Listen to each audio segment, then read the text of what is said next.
Joe Lisi with CFBTV.com, where the season never ends. Continuing with our Big 12 preview, rolling through Lubbock with head coach Matt Wells and the Texas Tech Red Raiders. 5-7 in 2019 last season. This was a team that was 2-7 overall within the conference and lost those 7 games by an average margin of defeat of 12.1 points per game. This is a team that lost 5 games within the conference by 7 points or less, but do have the offensive weapons to challenge some of the better teams within the Big 12 this season. Former starting quarterback Alan Bowman does return this season. Last year in limited duty, he completed 65% of his passes, 1,020 yards, 6 touchdowns, and 3 interceptions. He was hurt after the first 2 games of the season and gave way to former starter Jet Duffy that has transferred out of the program. Leading rusher Sir Roderick Thompson does return this season. In 2019, he rushed for over 700 yards,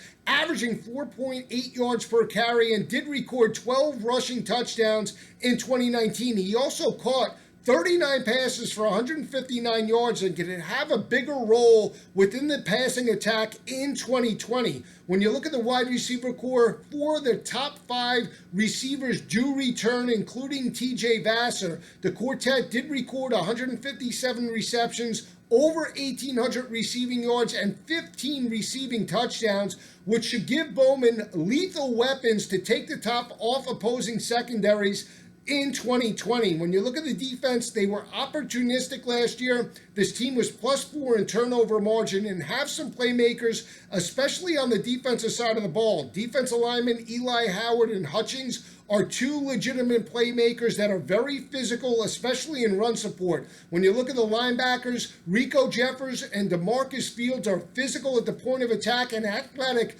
to run sideline to sideline against some of the better offenses and speed offenses within the conference this season. Secondary should improve from last year. 3 or 4 starters return, and this can be a group that can be a sleeper within the Big 12 this season. Matt Wells coaches physicality on the offensive and defensive lines, and prior to the non-conference games only that some of the Power 5 teams have made, I picked Texas Tech at 6-6 overall. Keep an eye out for the Red Raiders in 2020.